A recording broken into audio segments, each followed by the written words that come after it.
Morning, welcome back to the channel, welcome back to Love 500 and welcome back to Project Foxy. So today we were going to do the door. I don't know if you can tell by the way the leaves are moving on the trees. I don't know if you can hear the wind. At the moment it's a respite in the torrential rain. So they gave showers and wind for today, but it's actually been torrential rain most of the morning. The sun is out at the moment, strangely enough. So my plan today was to do the door, but due to the weather and the fact that the door's going to be off, I'm not going to. This is the problem with doing this stuff outside. So today I thought I would have a go and get these seatbelts done. So let's take a look.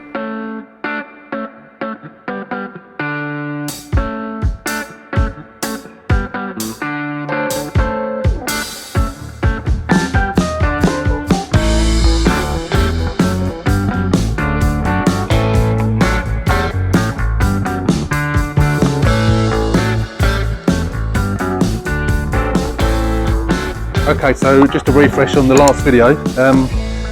Obviously we've cleaned it all inside, the seats have been changed, they are dirty, they need a clean. The rear seats we didn't take out. If I flip that up you'll see it's still all glass and dirt and muck and hairs. So to get ready to do the seat belts, I'm going to put the seat up, hoover it all out, and then I think we can just take the base out. When I did it on my next door neighbours, when I changed the Blue and Me recently, I think on the C's you don't need to take the back out, you can just take the base out. So I'm going to do that, and then we'll get this seatbelt done first, and then we'll do the other seatbelt, and that should, once they're done, it should put all the lights, put the airbag lights out, because we've changed the seats, we've changed the curtain airbags, they'll be the only ones that are blown. Pre-tensioners as well, of course, we've got to change those.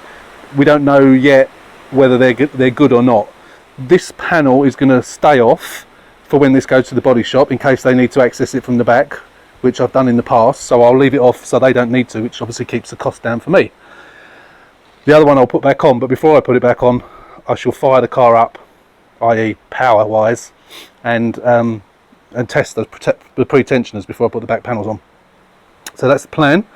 So I'm going to get it hoovered and then we'll come back.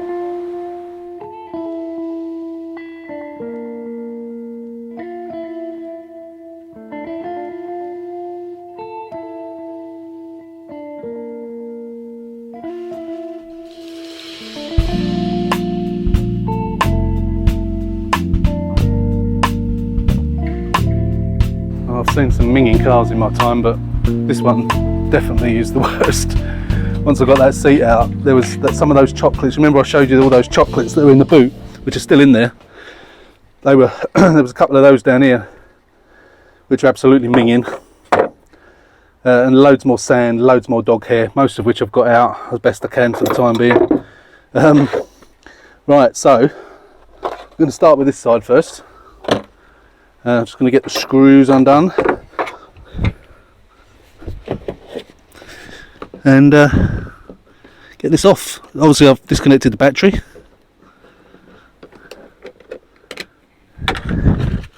Seatbelt in the way. I remembered that I've actually not sure what seatbelts I've got. I know I've got one, I'm not sure which side it is. But what I'll do for the time being is put a repaired one with a resistor in for the time being if I haven't got one. A good one, and then I can get one, but at least it'll put the airbag lights out. Come on, screw, undo. That's that screw undone. Pull that off. Oh, there's another penny to go in the pot, and more sand and more dog hair. Surprise, surprise. Right, I think I'm right in saying that I don't need to take the back seats out. I think that's what I did on the, as I say, on my next door neighbour's sister's one a couple of months ago. I haven't shown you that on video yet because it's not complete, because I bought a new Blue and Me for her. Her car's a 15 plate, and I bought mistakenly bought a Series 1. There's two Blue and Me's, Series 1 and Series 2, and I thought that they were cross compatible, but they're actually not. If you've got a 2, a later car, you need a Series 2, and I bought a Series 1, so it doesn't work properly. So I've been looking for one, and I finally couldn't find one. Well, not couldn't find one at a decent price, so I'm actually sending hers off today to be repaired. So when I get it back, I'll be swapping them over. So I have filmed what I've already done, but I'm saving it till it's complete, so you will see that video at some point. So right, so we've got that undone. Need to take the seatbelt off, like so. Pulled it. Oh, I need to take the rubber down as well. This is always a job and a half to get these off sometimes. Come on, out you come, out you come. Quite tight, this one. Oh, that's it. Oh, you know what they say about tight rubbers? Actually, what do they say about tight rubbers? I'm doing it again, aren't I? Don't make up your own jokes. Stop it. That just pulls off. Everything's hanging on for dear life here.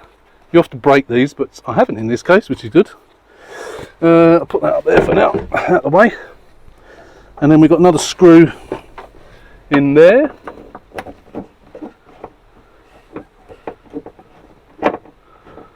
I'm not sure how much the camera's getting in. Hopefully enough for you to see what I'm doing. I don't know, I've shown you this before anyway, but oh, now I've just tipped the box upside down with the screws in. Never mind. Right, so we've got another screw. If I haven't already taken it out, yes I have. I've already taken it out under there. We need a cross head screwdriver to undo the bottom seat belt, which I've omitted to get into the car. So I'll just go and grab one of those. So I shall pause you for a minute. Okay, that's undone. Now these blown belts, I mentioned about the belts that have gone like this. I'll show you actually when I get this one out, and I'll compare it with one that I have in inverted commas repaired, because I've kept them, and I did see something. I think it was when I was first started doing this. I started buying seat belts. When I was searching for seat belts, I was seeing some seat belts that were really cheap. At the time, a seat belt would cost you well over 100 quid, 130 quid, something like that, just for one belt. Prices of those have really come down. But I started seeing ones for like 70 quid, and I thought, oh, why are these so much cheaper? They're like almost half the price. When I looked, they were repaired ones, and they repaired, again in inverted commas, and they supplied you with a resistor. So I bought one because I was intrigued. I bought one for about 60 if I remember rightly, got it, and then I saw that there was a piece that you have to drill out or cut out, I think it's 2 or 3 rivets, and then a piece of it pops out, and then that puts it back to a normal seatbelt. Problem with that is the electronic part of it.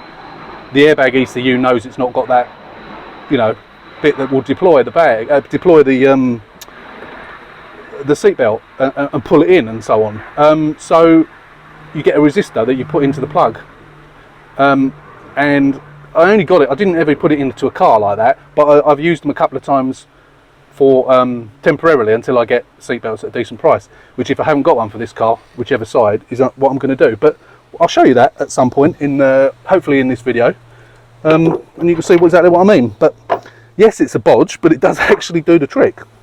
And of course, if you've got a car that doesn't have these type of explosive seatbelts, then you wouldn't have them anyway. So I mean, it's not particularly an issue.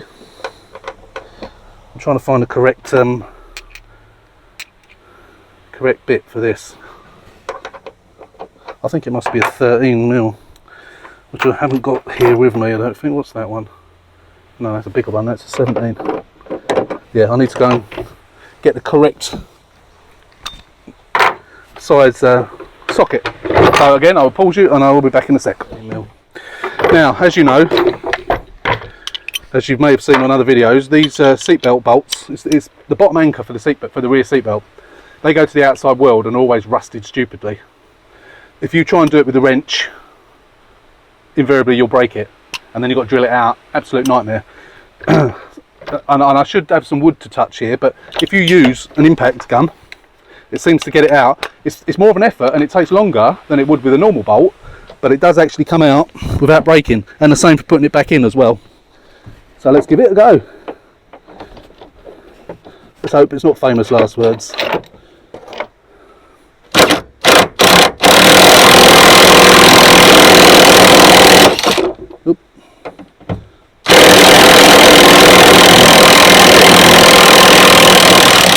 There you go. You could tell that that took a long time to get that out because it reaches the rusty bit and then don't want to come out. But it's come out in one piece. Excellent. Right, now we've got to pull this off. So get that bit out the way. And then once this comes off, we pull the seatbelt through. Pull this panel off. See why some people take the seats out to do this. It's just there's a lot more room. So this is only held on by the poppers now. Quite tightly, I hasten to add. So just sort of drop the seat down out of the way. See, the last one I did was a split fold rear seat. You've also got the boot light, which will pop out if you don't get it out of the way. So let's try and get that out. Don't want a chance breaking it, he says. God, they pop out quite easy, but when you try and get them out yourself, they don't want to come out. Come on. There we go. That's it, put that in there.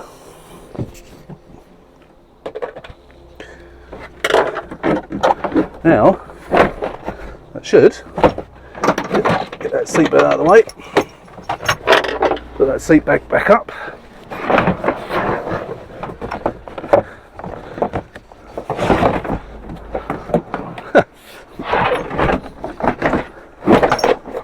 Awkward, but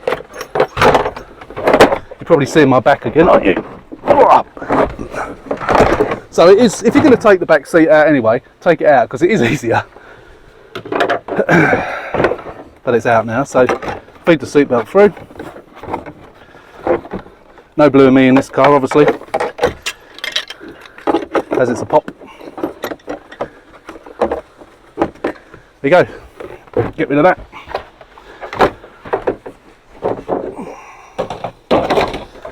Chuck that out there. Right, I'm going to grab the camera and then we'll come in closer and show you the seatbelt. Right, here we go. So this is the electrical connection I was telling you about. So if I can take that off with one hand, I'm not sure I can because you normally need to get a screwdriver under it as you pull it. So I'll do that in a minute. So yeah, that electrical connection. So it's a two pronged, or the plug is a female pronged thing, and you just stick one end of the resistor in each end, tape it up, and then leave it unplugged, and then it falls the ECU. That there is the crash sensor. People have replaced those in the past, thinking that they may be a problem. I've had a car which was actually hit in that exact position from the other side, obviously, and that sensor was still okay. So I've never known a sensor to break. That's connected to this wire as well, so you don't have to touch that, you don't have to leave that alone. So I've got one bolt there to take that off, undo the electric connection, then the seatbelt lifts away, and same goes for the pre-tensioner there. Electrical connection there that you've got to disconnect, and the bolt there. So I'm going to stick you on a tripod. I've moved the tripod into the car. I think when the wind blew the tripod into the car, it's actually bent my tripod, and I can't get the legs to stay shut properly now. So I'm going to have to get a new one, but that's my bad. So yeah, let's set you back up on tripod, and we'll see if we can film as much of this as we can in detail. Right, this is sometimes easier to do outside the car. Again, I can't remember what size socket it is. I think it's a 15. Oh, the one on that back one was a 13, by the way. I haven't done these for a while, so you end up forgetting what size they are. That's the one for that, which is a 17. Actually, I thought it was a 16. Probably maybe 16's a snugger fit. No, it's 17. Okay. Right. Let's first of all, let's disconnect the electrical connections on these. Push the sides in and then ease it up with a screwdriver, and they pop out like that. And then we'll undo that first, like so, and there it is, it's out. So we'll dump that outside the car, and then we'll do the same on the pre-tensioner. do the electrical connection. This is always a little bit more fiddly to separate these. Don't know why. Always more fiddly. Don't want to kneel on the floor because it's soaking wet. Oh, here we go, that was easy. Right, undo the bolt, which is quite tight in there. I think I might need the extension.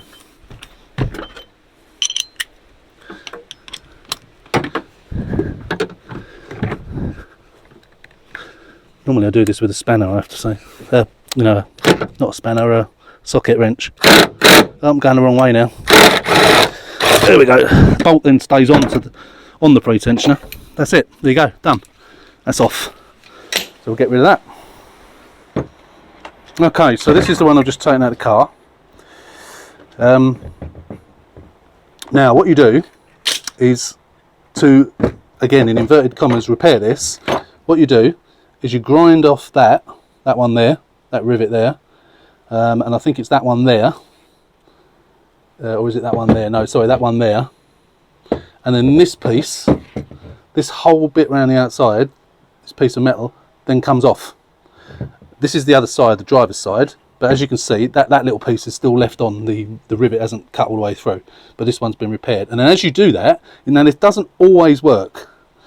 Most cases it does. The inside of that, which I'll show you if I do one of these, it's like it's on two teeth that go into the little mechanism in there, which when this thing deploys, it stops it from winding back, which is obviously why this is stuck. And by doing that, it then allows this seatbelt to wind back properly. As I say, it doesn't always work, but I always keep them and trying, because it's always worth keeping the spares for when you do need a seatbelt that you haven't got, and it just gets you out of trouble. Okay, as I say, I wouldn't leave one in a car, even though it's probably okay, because it is a bodge. But that's what you do basically. I will show you at some point on how we do it. Not on this video, but I'll show you, because I'll probably do one of these ones.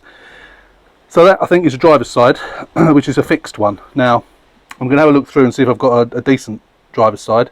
But of course at the moment we're doing passenger side. I've got one up here, which I bought, which is a new one, or replacement one, which I've just got that was still attached to it, and that is a passenger side pre-tensioner. So I'm going to use that pre-tensioner. I know, well, I say I know, it's one I've bought, a second-hand one that I bought from eBay. I've had it quite some time. So we'll put these in, and then they should work all right. So let's go back to the car. We'll put this in, and then we'll carry on, and we'll try it.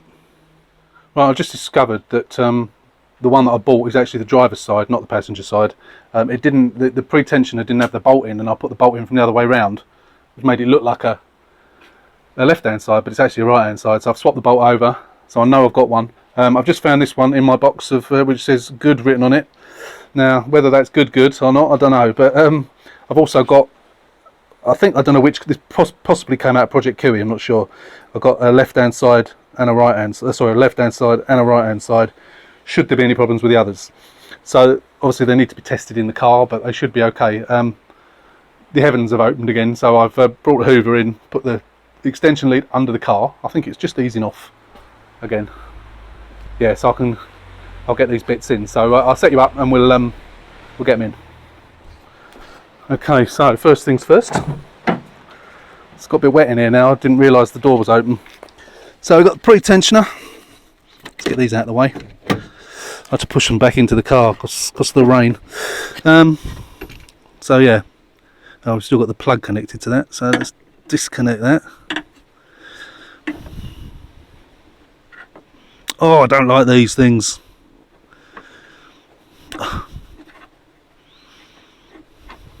Bear with. Never understand how these things come out. You sort of press that down and then it should just pull, but it doesn't half the time. I'm going to get a pair of pliers, so I won't do it with that. Right, let's get this. Where's it off the donor one? Okay. Right, I'm going to probably cut this bit out because, oh, it's just come out now. Look, stupid thing. Right, push that back in. That's reconnected. One bolt to do up. It's easy to do when you've got everything off. Let's do it with this. Start it off first. That's it.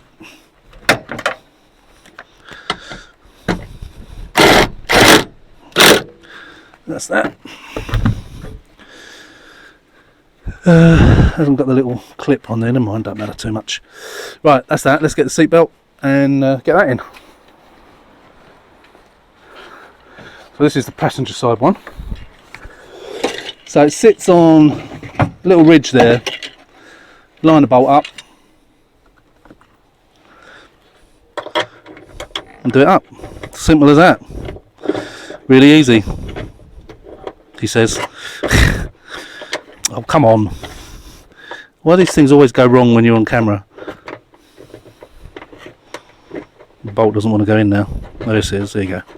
Right, let's do that up with this.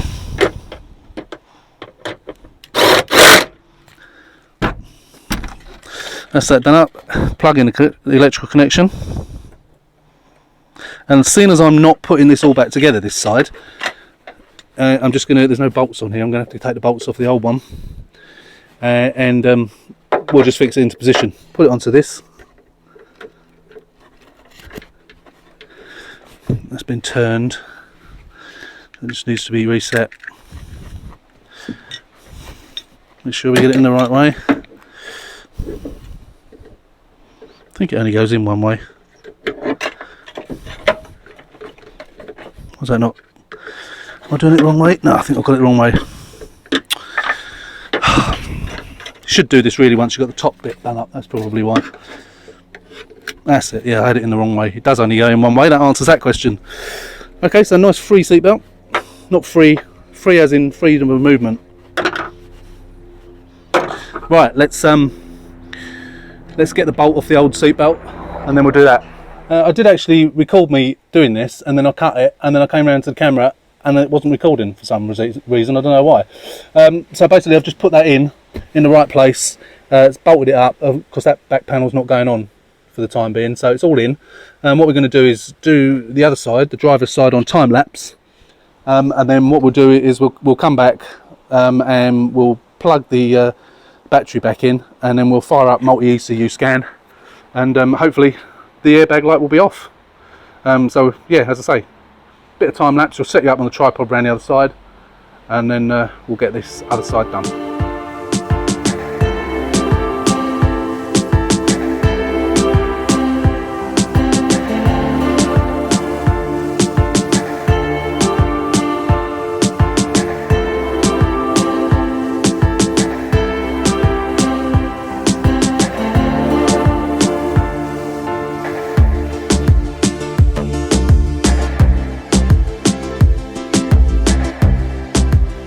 Right, as you can see, I've put the new seatbelt in, and all I've done with the pre-tensioner is just plugged it in because I want to make sure it works first.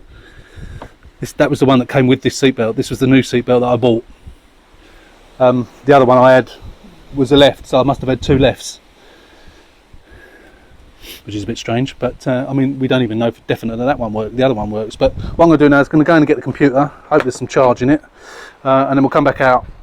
Plug it in, plug the battery back, or plug the battery back in, plug it in, fire it up, and with a bit of luck the airbag lights will go out. If not, it will tell me which one's duff, or which ones are duff, and then we can change them and try them again.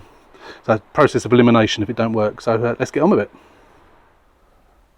Right, so airbag failure. I would expect that to come up because we haven't reset the codes. Until you reset them, the light would stay up, and it's raining again. I've got the doors open, so yeah, the light would stay up, and you would get that error. So I mean, there is a chance, of course, that it's not working. But so we will just boot up multi-ECU scan. Take a few seconds to do that. One good thing is you reconnect the battery and it doesn't blow up, so that's always a bonus. I'm just booting up MES, and then we'll come back. Okay, we're just connecting to the airbag ECU. Let's hope and pray that there's no lights. Okay, errors. Bated breath. It's reading something. Oh, passenger pre-tensioner resistance. So the passenger one is obviously still wrong. So the others are intermittent. So the passenger side pre-tensioner is not right still. So driver's side airbag resistance intermittent. So that's the driver's seat. Passenger side airbag resistance is the seat. Driver's pre-tensioner should be the pre-tensioner, which is okay. Curtain airbag, obviously, these are all intermittent, by the way. The only one that's not is the passenger pre-tensioner. So that means the passenger side one is duff. So I need to unplug it, plug another one in, and then try that. So we'll do that, and then we'll come back again. Right, okay, so I've swapped them over. Obviously, it's still coming up again. I've disconnected, and then I'm going to reconnect now to the airbag. Now, I have in the past had questions when it comes up with pre-tensioner as to whether it's actually the seatbelt or whether it's the actual pre-tensioner. Well, obviously, sometimes it's both, and there are sometimes, I can't remember how it's worded now, but sometimes there's a bit of confusion over to which one it is. So if it still comes up, hopefully it won't, it could be the seatbelt. Yeah, see, look, it's still saying it's the seatbelt. So I think, sorry, it's still saying it's the pre-tensioner. So I think that is actually possibly the seatbelt, not the pre-tensioner. I'm going to try, as I say, all I've done is done the wiring. So I've got several of these pre-tensioners, some of which I don't know whether they work or not. So I am going to try a few of them. If none of them work, in fact, what I might do first of all is I might leave the one on that's on there and put a what do you call it, a resistor into the plug on the seatbelt, and then try it again and see if that works, because that'll, rather than me keep changing pre-tensioners to try and get it to work, that will tell me whether it is that or not. Interesting. I mean, obviously the seatbelt hasn't gone hasn't gone physically, it's not locked, but there's always a possibility it's gone electronically, and I can't remember which car that's out of, so it may need, for the time being, just to put one in until I get another one, which is a bit annoying, but never mind, such is life. Anyway, I'm going to try that, and then we'll come back and we'll try it again and see what it says. Here you go. I've put a resistor in there, and the light's gone out, so I can clear all those errors now. So I will need to get another seatbelt. So that seatbelt, although it moves properly, there you go, no fault codes. So by rights, that's yeah, the airbag light's gone out. Yeah. So I'll switch that back off, put it back on. Should be no errors. There's no airbag light up.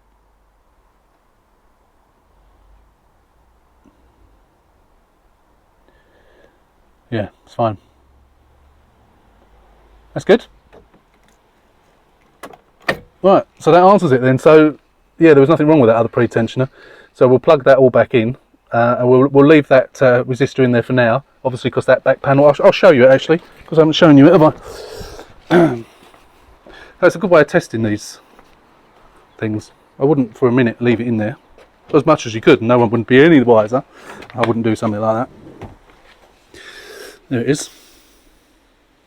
So on the cable, so you've just got resistor there with a wire coming out of either side, and you just push it into the plug, leave it unplugged, and it just it fools the ECU into thinking that it's got a good one. So I'll disconnect it or rebolt up the the actual pre-tensioner, get it all buttoned up back the other side, because we know the other side's okay.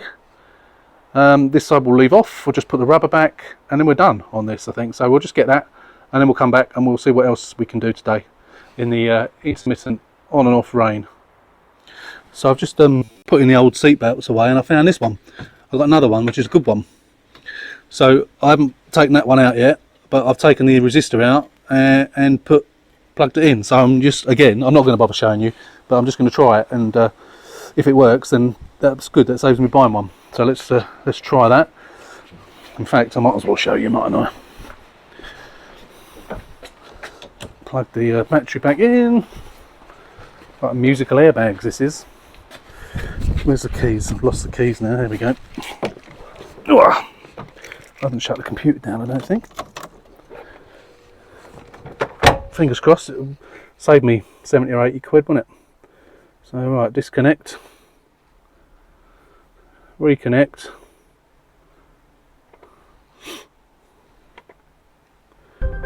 Need some incidental music.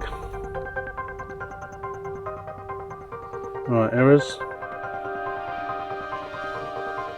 No fault codes. Hey, it's a good one. Fantastic. That's good. So I'll keep that other one and mark that up as faulty. But this is a good one. Oh, that's really good. I'm pleased about that. I think these come out of Cooey. Oh, I'm pleased about that. Well pleased. So I did one I bought and one I haven't had to buy. Excellent. Good. Good. Pleased. Very pleased. Okay, let's get that all sorted out, get it all back together. Then we'll come back. So knowing how minging this was, when I had a look in here the other day, oh my god, it's awful. I thought I would put some gloves on and pick up what I can. Oh my life! Look at this.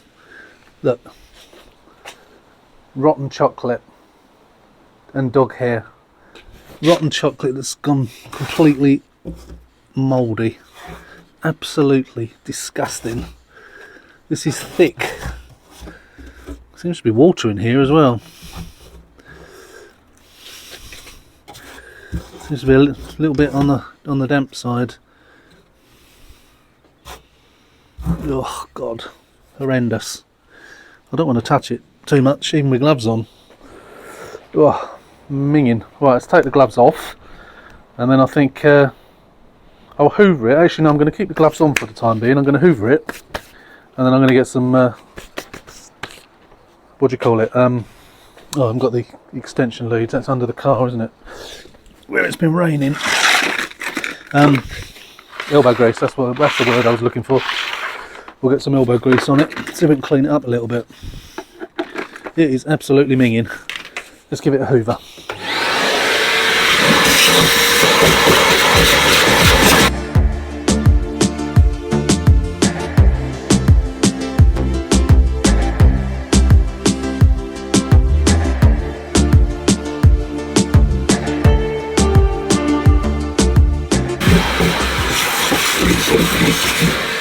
Right, I think that's the best I can get it. So I think some elbow grease and a throwaway cloth, because it's disgusting.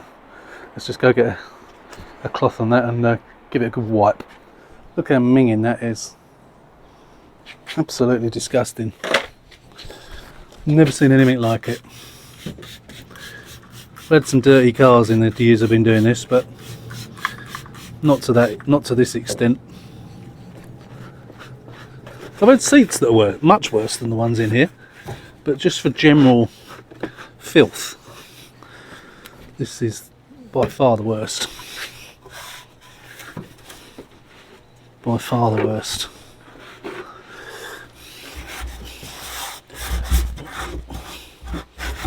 It doesn't have to be spotless, it's never going to be spotless, but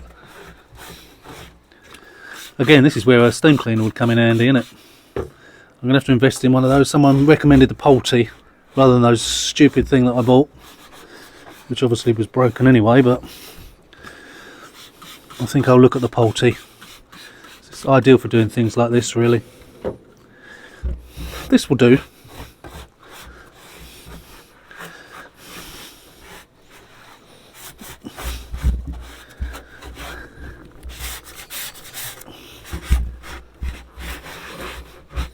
That'll do. Well, what a mess. That's a bit better. Smells a lot cleaner, that's for sure. Look at that. I mean, that was already dirty, that cloth, but oh man. Right, let that dry out for a few minutes, then I'll put the spare wheel back. At least it's clean now, or clean to a degree. Throw all that stuff away. Then I think for today there's not going to be much else we can do now. We'll go through in a minute what we've still got left to do. Right, that's all that back in. There was some that was on the side of one of the on the side of the spare tyre, and I just put my hand all over it. Oh, it was disgusting. Right, that's all clean now. Thank God. I think we can shut the boot. Obviously we've opened the boot from the inside. Let's try it again actually. Although no, we won't be able to, because obviously that door's not closing. No, we'll just get lots of flashes of the lights. Dying to do that door. I think I said at the beginning of this video that it's been an awful day today, on and off torrential rain, and I want to give myself a full day of dry weather to do this. I mean, I could put an umbrella up, garden umbrella or something like that to protect, but I just didn't want to do it when we had a weather forecast for pouring rain all day, and most of the morning it was, and we've had showers ever since. It seems all right at the moment. Seems to have brightened up a little bit, but I'm certainly not going to start doing it now. It's sort of early afternoon now, so it's approaching mid-afternoon now, so I'm certainly not going to attempt it, because I don't know how long it's going to take me and how successful. I'll tell you what I did want to do. If you remember, I looked here and was questioning whether that's been dented in. I know some of you have given me some advice on what to do, and I think I'm going to try with the on the sort of heavyweight. What's going on with this camera? Well, it seems the white balance keeps going funny. What's going on? Okay, let's try again. So some of you have said about pulling that out if it is in, which I think it possibly might be now, thinking about it, because it is at an angle, and I'm going to have a look at the driver's door in a minute and see if it's straight. But because this has got a sort of hook on it, I think what I'm going to do, well, with the dent puller I've got, the slide hammer, I've got quite a relatively hefty slide hammer, and one of them's got like a right angle hook, so I'm going to sort of hook it around there and see if I can pull it out. I'm not convinced that'll be enough, to be honest. I've been looking, you can get a thing for the porta power, and I can't remember what it's called, and it pulls rather than pushes. What I need to do, I think, not so much for this, but in future, I think what I'm going to do is I'm going to use chains, get some chains and one of these things, which is about 70 quid, but I'm going to put some big hooks in the wall somewhere, I'm not quite sure where, and then so I can use that with the hooks, and then I can pull off it. It'd be good for doing seals. And what I might do, I was thinking about putting a more permanent, with like the glue that you put in and you anchor something into concrete or something using this resin glue. I was going to do that, but then I thought if I want to take it out, I can't. So I might put some in various places. I might put one on the garage here, so if I've got a car backed in and I've got to pull out the back, it will be easy to pull off of here. I'm also going to put one on the house wall somewhere that I can put a hook, depending on where I drive the car, how I drive the car in, and where the dent is that I need to pull out, or a panel that I need to pull out. I can just put these hooks in various places and then pull off of it. I think that would be a good way to do. That's for doing in the future. But at the moment, so let me go and have a look again at these. Just want to show you again before we go and have a look at the other side. So as you can see, that it does look as if it's sort of pointing inwards a little bit, and there's a bit of a kink there. Now I'm not sure whether that kink is just sort of part of it and how it's meant to look, but if we look at the other side, we'll be able to compare, which I haven't looked at all yet. So when we look, no, look, it is, yeah, because that's straight, that's completely straight, so it has kinked. It has definitely kinked. Oh, that's a nuisance. So that's another reason why I wanted to give it longer. So yeah, there's no kink there. That should be completely straight. So as well as the hinge is bent, this is bent in as well. So we're going to have to sort that out one way or the other. We're going to have to try and pull it. I could try screwing in, once I've got the bolts out, I could try, obviously that bolt will come off, as we discussed before, that bolt will come off, that one comes from this side. So I've got to be careful how I undo it on here. So somehow, I think what I'll try and do is get a nut on that. Yeah, if I can, once I get this off and I'm holding that so that bolt doesn't go back in and lose itself in this part of the car, if I can then get a nut onto it, that will obviously stop it doing, and then I can get something hooked around that nut and pull on it. And hopefully, it won't be that tough that I can actually pull it out. If I can't, then I'm going to have to use some shims, but hopefully I can pull it out. So it's going to be a bit more difficult than I thought, but at least I can tell, looking at this side, that those hinges are completely straight, and the ones the other side are most certainly not. Yeah, look at that. It's quite a big kink when you look at it, and you can see that it's sunk in at the back rather than at the front. So as well as pulling it this way, just pushed it that way as well. So that might be a bit difficult to do. Same goes on that. This one, top one's not as bad, but it is still in a bit. Now someone has suggested leaving those hinges on and then whacking them, and that will hopefully pull it forwards and out. And I will try that, because you never know, it might do. But I think we'll try the pulling method first with the slide hammer. I'm not convinced my slide hammer is going to be hefty enough. I think it's going to take more than that. So to be honest, I could do with that porta power thing now, with the hooks and the chain, but I haven't got it. So I can't do this now till next week anyway, because it's Saturday and Sunday tomorrow. I don't tend to do this work at the weekend, because the weekend's family time, and I'm off next week. I'm off Wednesday and Thursday, so if I could get those bits for Wednesday and Thursday, I could do it, but I need to get this door sorted before it goes to the body shop. So as you can see there, it's quite a long way in. That's probably, I don't know, 4 mil, and obviously the gap is about the same, too much. So it's going to be a bit of work, and a bit of trial and error, but we'll give it a go. And I say I will put those new hinges on. I'm not just going to try and pull those out and bend them. It's got to be done the best I can. So that's that. But that's for another video. That's for another day. So just to get it back to a state where I can drive it and get it down the body shop, obviously I've got to do that, what we've just talked about. I'm going to change that as well now. Again, you know, someone pointed out that was broken. I've got one. I'm going to put it on, then I can get rid of that one. And the back beam. As you know, I've got a back beam, which is in the shed right at the bottom of the garden. So that needs to come out the shed and be cleaned up, rust treated, and painted before it goes on. Now I'm going to have a go at doing this myself. I haven't done these before. Connor done it for me twice in the past.